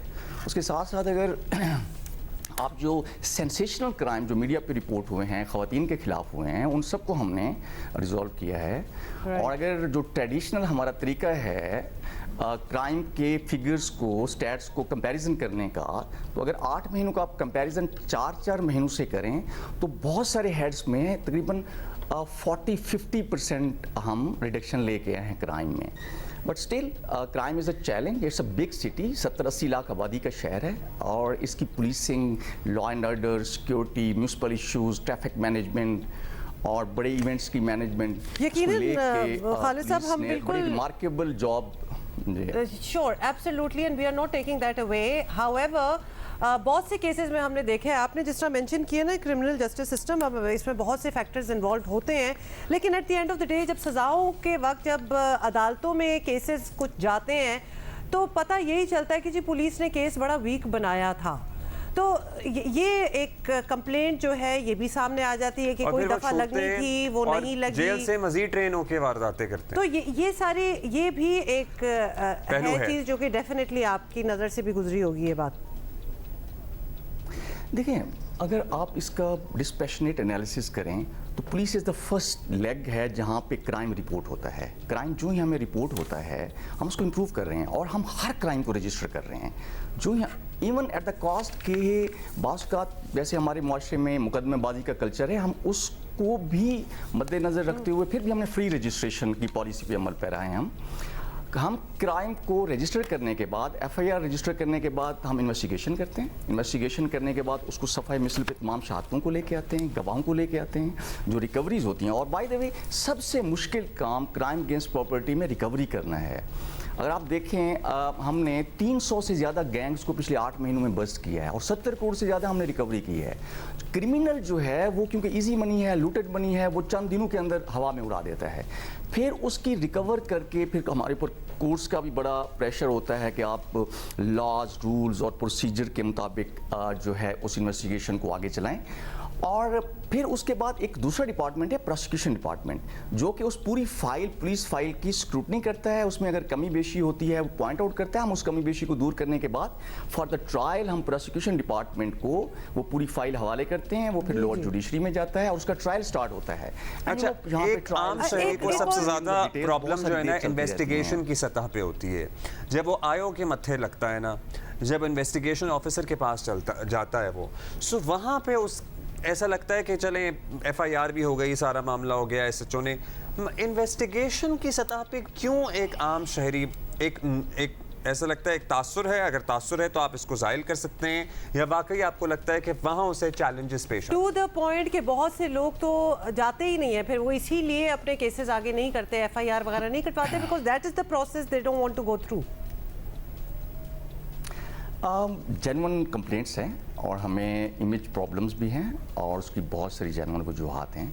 2-3 जो बड़े प्रॉब्लम्स पब्लिक को पेश आते हैं उनमें सबसे इम्पॉर्टेंट है एक्सेसिबिलिटी, पुलिस तक पहुंच और रसाई। उसको हमने बहुत इम्प्रूव किया है। ऑनलाइन कंप्लेंट आप रजिस्टर कर सकते हैं, आप एसएमएस के ज़रिए कर सकते हैं, टेलीफोन के ज़रिए आप कंप्लेंट रजिस्टर कर सकते हैं। डेली खुली कचहरियाँ हम मुख्तलिफ ऑफिस में कर रहे होते हैं, तो कंप्लेंट रजिस्टर कराना इज़ नो बुरा प्रॉब्लम। फिर भी अगर प्रॉब्लम होता है तो हमारी एक्सेसिबिलिटी बहुत बेहतर है। नंबर 2, दूसरा जो प्रॉब्लम पब्लिक को है, जिसकी तरफ आप इशारा कर रहे हैं, वो पुलिस का एटीट्यूड है। यू राइट, लेकिन ये इस पे बहुत बेहतरी आई है।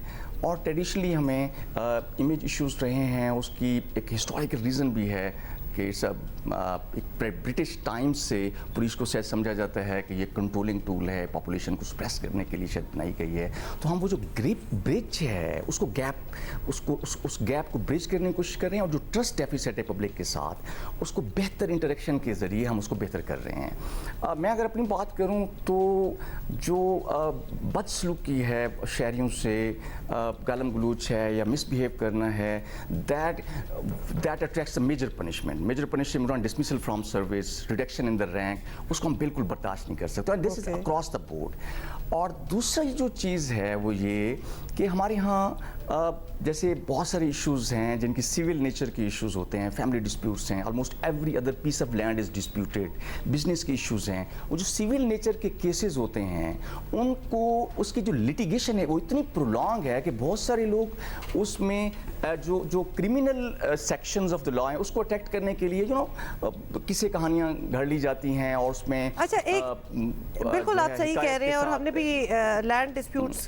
की खैर बहुत ही मुश्किल हो जाता है। आपने जी एक और चीज़, आपने शुरू में इकोनॉमिक टाइम्स का जिक्र किया था और कि हमारे बड़े मुश्किल वक्त गुजर रहे हैं और वारदातें बहुत सी इस वजह से भी हो जाती हैं। जब हमें पता हो कि हमारे ये औकात है, हम डिफ़िकल्ट इकोनॉमिक टाइम्स में हैं, तो कुछ चीज़ों को हम प्री एम्प्ट कर सकते हैं क्या कि विजिलेंस शायद ज़्यादा बढ़ा दें, बिकॉज वी आर एक्सपेक्टिंग कि ज़्यादा डकैतियाँ, ज़्यादा चोरियाँ और इस किस्म की चीज़ें ज़्यादा होंगी pertaining to the times at hand. तो ऐसा भी कुछ होता है और कुछ आप लोगों ने किया है? एग्जैक्टली देखें, सिर्फ मैं आपको पिछले 3-4 महीनों की जो पुलिस के जॉब्स थी, 2 यहाँ पे इंटरनेशनल इवेंट्स हुए 15-15 दिन के, PSL एंड न्यूजीलैंड की टीम, 6000 ऑफिसर्स को हमने डिप्लॉय किया। और आपको पता है कि इंटरनेशनल क्रिकेट की रिवाइवल के लिए सिक्योरिटी कंसर्न्स थे इंटरनेशनल क्रिकेटर्स के, वो हमने एड्रेस किया, and that was appreciated nationally and internationally. ICC ने उसको बड़ा अप्रिशिएट किया। उसके बाद रमज़ान शरीफ के दौरान और उसके फ़ौरन बाद मुहर्रम और रिसेंटली चेलम, 2000 मजालिस और 450-500 जुलूस हैं जिनको हमने फुल प्रूफ सिक्योरिटी प्रोवाइड करनी होती है। उसके साथ साथ म्यूनसिपल इश्यूज़ हैं, security and law and order की जो इवेंट्स डेवलप हो रहे होते हैं, प्रोटेस्ट्स हैं, उनको डील करना। पुलिस की बहुत सारी जॉब्स में साथ साथ क्राइम को फाइट करना जो है वो बाज़ को हम प्रायोरिटाइज उसको पहले नंबर पे करते हैं अगर सिक्योरिटी सिचुएशंस या फिर बिग इवेंट्स से हमें स्पेस मिल रही हो। और बाज़ को ये होता है कि रिसोर्स एलोकेट आप दूसरी जो आपको एमर्जिंग प्रेसिंग नीड्स होती हैं उस वक्त की, उस पर आप कर रहे होते हैं। इसके साथ दूसरी जो चीज़ है, ऐसा नहीं है कि बेसिक जो काम है पुलिस का वो क्राइम फाइटिंग है, उसे कभी सरफे नज़र नहीं किया जा सकता। हमने अपने पिकटिंग, हमने अपनी पेट्रोलिंग को, हमारे पास डॉल्फिन की 150 टीम्स हैं, उसके साथ जो स्ट्रीट्स हैं उनको कवर करने के लिए हमने 200 मुहाफिज की टीम्स जिसमें बाइक्स पे पेट्रोलिंग होती है। और उसके साथ साथ it's 10,000 strong division size force. आप जो इकदामात बता रहे हैं वो तो सर मिलियन मतलब पॉपुलेशन का बैलेंस तलाश शहर करना है इज द की, क्योंकि अब चाहे PSL हो रहा हो या कोई और जुलूस निकल रहा हो, क्राइम को कंट्रोल करने के लिए एक आम शहरी जो गली में जा रहा है उसे तहफ़्फ़ुज़ देना भी उसे तहफ़्फ़ुज़ देना ही एक्चुअली आपकी प्राइमरी जिम्मेदारी है। खालिद हमदानी साहब, thank you so much for being with us. I guess you are trying to do that. बहुत शुक्रिया आपका। That is the time we have. अच्छा जी, अभी क्या करना है? जी ताज़ा तरीन खबर है कि चेयरमैन PTI और दीगर के खिलाफ 190 मिलियन पाउंड स्कैंडल की तहकीकात में नैब इस्लामाबाद ने एक्चुअली साबिक वज़रा फैसल वाडा अली जैदी को तलब कर लिया है। और फैसल वाडा को आज और अली जैदी को 14 सितंबर को तलब किया गया है। इस बारे में मज़ीद मालूम करते हैं, अमीन अनवर हमारे साथी हैं, हमारे साथ मौजूद हैं। और भी किसी को बुलाया गया है अमीन क्या? जी बिल्कुल, नैब इस्लामाबाद की जानिब से चेयरमैन PTI के खिलाफ जो 190 मिलियन पाउंड की नैब इंक्वायरी है उसका अब रुख कराची के जो वफाकी वज़रा हैं उनकी जानिब किया गया है। और PTI से जो उस वक्त ताल्लुक रखते थे 2 वफाकी वज़रा फैसल वाडा और अली जैदी, उनको तलब किया गया है फैसल बाबड़ा को आज की तारीख का कॉल अप नोटिस जारी किया गया था, जबकि अली जैदी को 14 सितंबर को नैब ने रिकॉर्ड समेत तलब किया है। और इसके साथ साथ एमपीएम से ताल्लुक रखने वाले 2 वफाकी वज़रा नैब जराये के मुताबिक, जिसमें डॉक्टर फरूक नसीम और खालिद मकबूल सिद्दीकी हैं, उन्हें भी 14 सितंबर को ही तलब किया गया है नैब में तमाम रिकॉर्ड समेत। और उसमें कॉल अप नोटिस में कहा गया है कि जो वफाकी काबीना की उस वक्त मीटिंग थी दिसंबर 2021 में, उसके हवाले से जो रिकॉर्ड उनके पास है वो लेकर नैब के सामने पेश हो, नैब कंबाइंड इन्वेस्टिगेशन टीम के सामने। ऑल राइट जी, बहुत शुक्रिया आपका Amin, thank you for the update.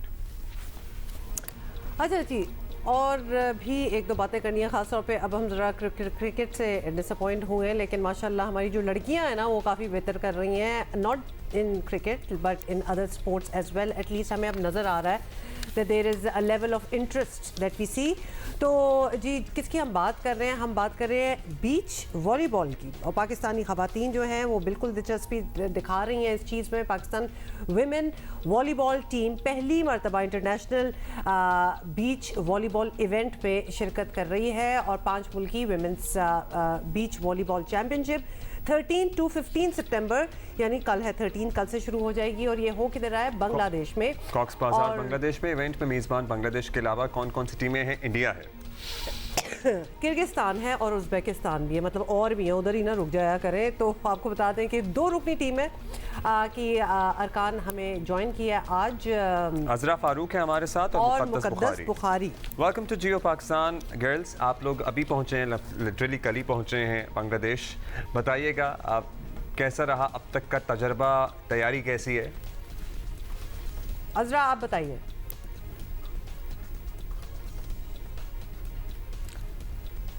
Hello लड़कियों, आवाज आ रही है? फ्रीज हो गया है सारा कुछ, जरा लिंक फ्रीज हुआ है हमारा। क्यों बांग्लादेश में तो इतनी ठंड नहीं है? नहीं वो हाँ जोक था। अभी हम दोबारा ट्राई करते हैं कि हम इनसे बात कर सकें। एक्चुअली अभी इवेंट्स तो स्टार्ट नहीं हुए ना, तो शुक्र है आप नहीं करती हैं वाले प्रोग्राम, ये वाला। ये अच्छा, जोक्स वाले। It was so fun. Please write to me and tell me it was a funny thing to say. अच्छा अजरा, हम पूछ रहे थे अब पहुंच गई हैं, this is your first international tour, कैसा रहा अब तक का तजर्बा, तैयारी कैसी है? जी काफ़ी अच्छा एक्सपीरियंस रहा है। कल हम यहाँ पर आए हैं और हमने दूसरी टीम्स को देखा है, और यहाँ पर जो इन्वायरमेंट है वो काफ़ी अच्छा दिया हुआ है, और काफ़ी अच्छी टीम्स है दूसरी भी, और काफ़ी अच्छा एक्सपीरियंस रहेगा इंशाल्लाह। अच्छा मुकद्दस, ये बताइएगा, ये इवेंट ऐसा है, स्पोर्ट रादर ऐसा है कि जिसके हम इतने यूज्ड टू नहीं हैं पाकिस्तान में, मतलब इट्स रिलेटिवली न्यू। वैसे फॉर फन से तो खेला जाता ही होगा, लेकिन एक कंपटीशन में जाना, एक कम्पिटिटिव इवेंट है, उसके लिए तैयारी है, और कितनी प्रैक्टिस आप पाकिस्तान में कर लेती हैं? तैयारी हमारी बहुत अच्छी है। पाकिस्तान में लास्ट 2 मंथ से कैंप स्टार्ट था, तो हमने शदीद गर्मी में तैयारी की है, बहुत मेहनत की है, और इंशाल्लाह हम लोग अपना बेस्ट देंगे। इंशाल्लाह आप लोग अपना बेस्ट देंगे। अच्छा, हमें बहुत ज़्यादा तो मालूम नहीं है, लेकिन आप किस टीम को अपना ज़रा टफ कंपटीशन समझती हैं? किससे मैच के लिए थोड़ा सा एंग्जाइटी बढ़ जाती है? इस वक्त जो टूर्नामेंट की जितनी भी हमने टीम्स देखी हैं उसमें से किर्गिस्तान की टीम एक ऐसी है जो कि अच्छी है, और उनके साथ काफ़ी अच्छा कंपटीशन आएगा।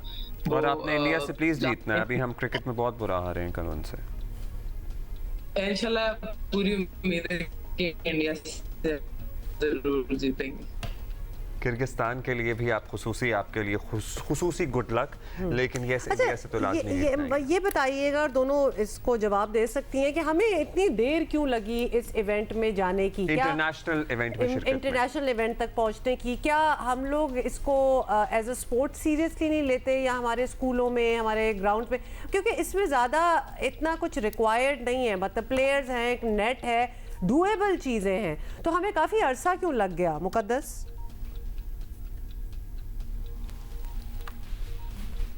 एक्चुअली ऐसा था कि अभी तक इस चीज़ पे पाकिस्तान में इतना फोकस किया ही नहीं है, तो फर्स्ट टाइम है।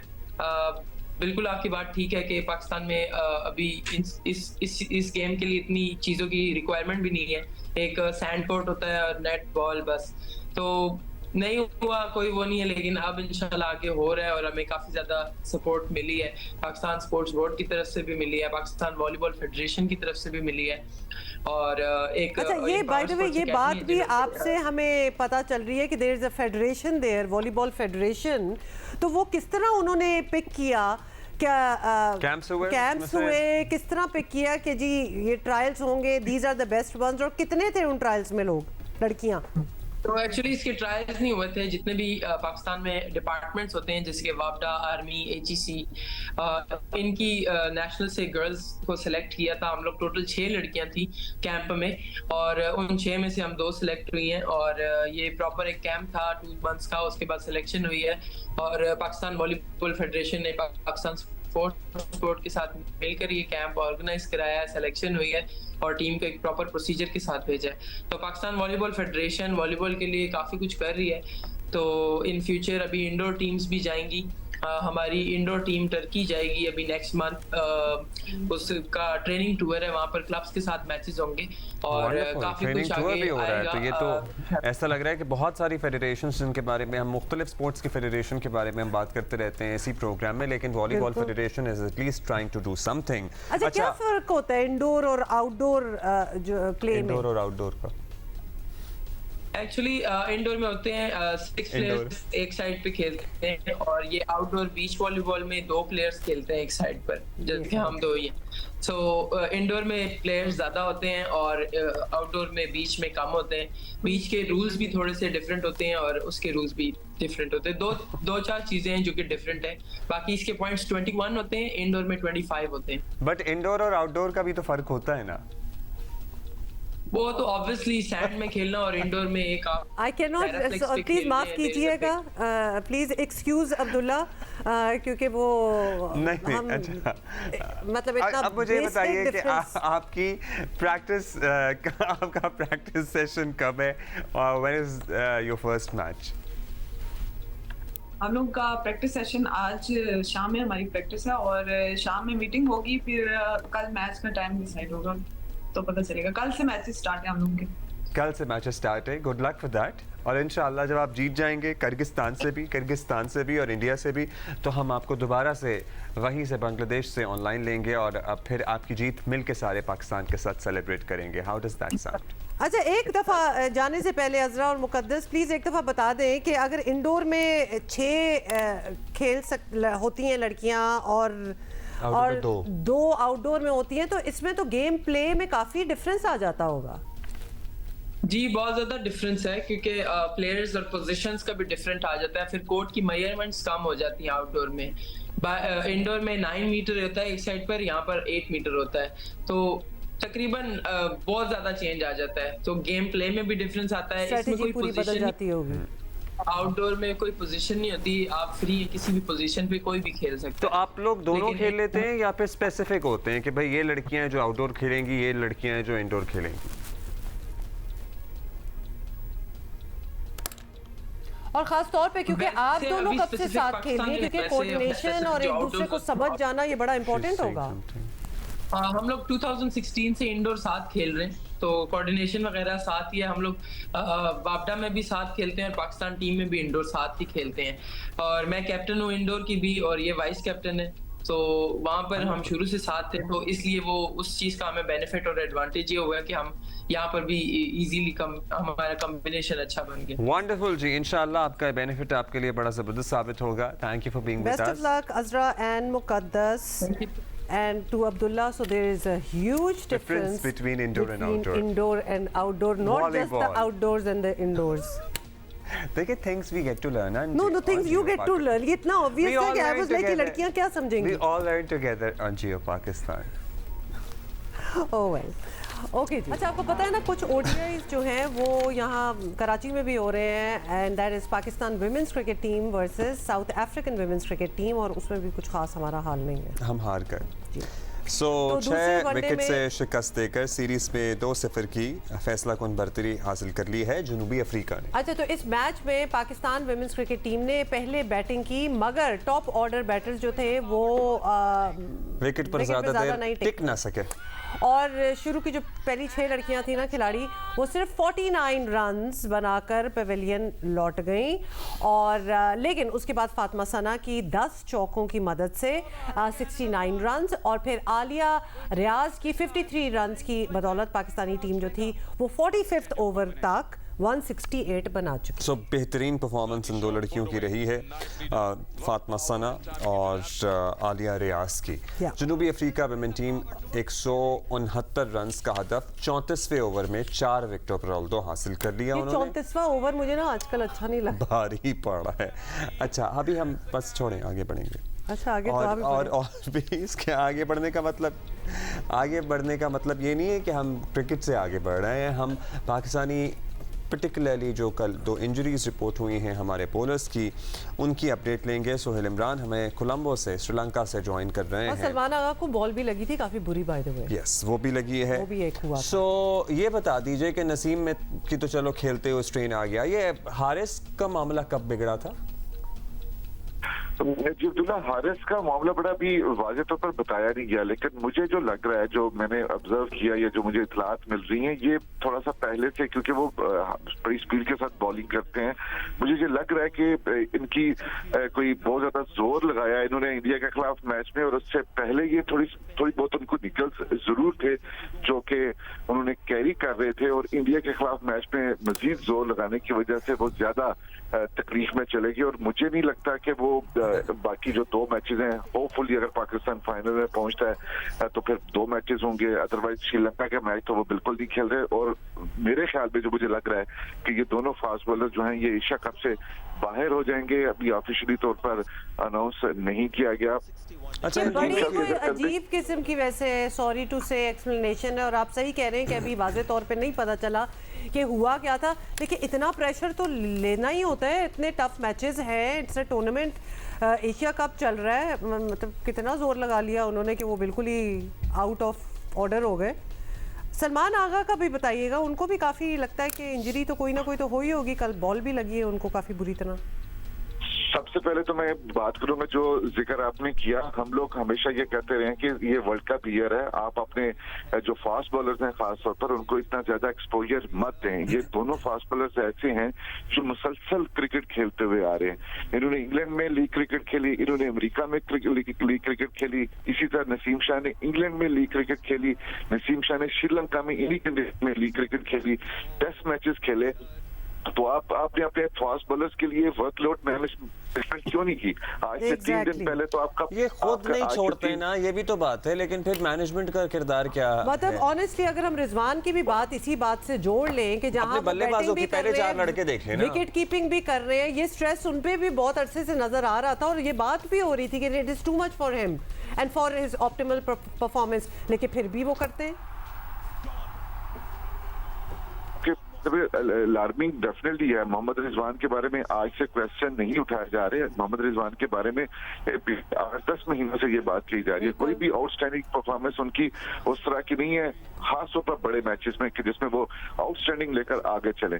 लेकिन वरी पॉइंट ये है टीम मैनेजमेंट के से पूछा जाना चाहिए, उनके ऊपर आना चाहिए कि उन्होंने इन फास्ट बॉलर 3 दिन पहले तो हमारा पूरा जो फास्ट बॉलर थे वो लीथल लग रहे थे, हर कोई हमारे फास्ट बॉलर्स की बात कर रहा था। और इस मैच की वजह से, इस मैच से पहले या इस मैच के दौरान या इस मैच के बाद इतना ऑर्डिनरी हमारा बॉलिंग अटैक अब लग रहा है जिसकी कोई इंतहारी इतनी ज्यादा तनकीद यहाँ पर न सिर्फ इंडियन मीडिया की जानब से हो रही है, आम लोग भी तनकीद कर रहे हैं। जहां तक सलमान अली आगा का आपने पूछा, डेफिनेटली उनको बहुत जोर से गेंद लगी थी, और अभी भी उनके बारे में टीम मैनेजमेंट से आपके फोन आने से पहले जब मैं बात कर रहा हूँ उससे पहले पूछा गया था, लेकिन उनको तकलीफ जरूर है, स्वेलिंग उनके चेहरे पर हो चुकी हुई है, और मुमकिन तौर पर वो भी श्रीलंका के खिलाफ जो हमारा मैच है उसमें नहीं खेलेंगे। सोहेल भाई के ये हमारे नसीम साहब की और हारिस भाई की तो रिप्लेसमेंट्स यहाँ से रवाना हो जाएंगी जैसे ही फर्स्ट अवेलेबल फ्लाइट होगी। बैटिंग ऑर्डर में हम क्या तब्दीली करने वाले हैं अगले मैच में? नहीं, एंड ऑल्सो ये रिप्लेसमेंट्स की जहाँ बात हो रही है, धानी और जमान खान ये रेडी होंगे to take on the you know the rest of the matches? अभी अगर प्रैक्टिकली देखा जाए तो हमारा सिर्फ एक सुपर 4 मरहले का मैच बचता है श्रीलंका को। अब हमारा फाइनल में पहुंचता हुआ भी मुश्किल दिखाई दे रहा है, जिस तरह की आज यहाँ पर धूप निकली हुई है और आज मैच मुकम्मल होता हुआ दिखाई दे रहा है। प्रेडिक्शन जरूर है बारिश की यहाँ पर, जिस तरह पिछले 3-4 दिन से हो रही है, और कुछ पता नहीं चलता कब बारिश शुरू हो जाए। अगर आज इंडिया और श्रीलंका का मैच बड़ा इंपॉर्टेंट है और उसके बाद श्रीलंका का मैच हमारे साथ होगा, वो भी हमें जीतना है तो हम फाइनल की दौड़ में शामिल हो सकेंगे। एक ही अगर हम वो मैच लाजमी जीत जाएंगे तो हम जाएंगे ना, या ये भी कोई ऑप्शन आप निकाल रहे हैं कि अगर हम वो मैच जीत भी गए तो भी हमारे चांसेस जरा डाउटफुल है आगे जाने के?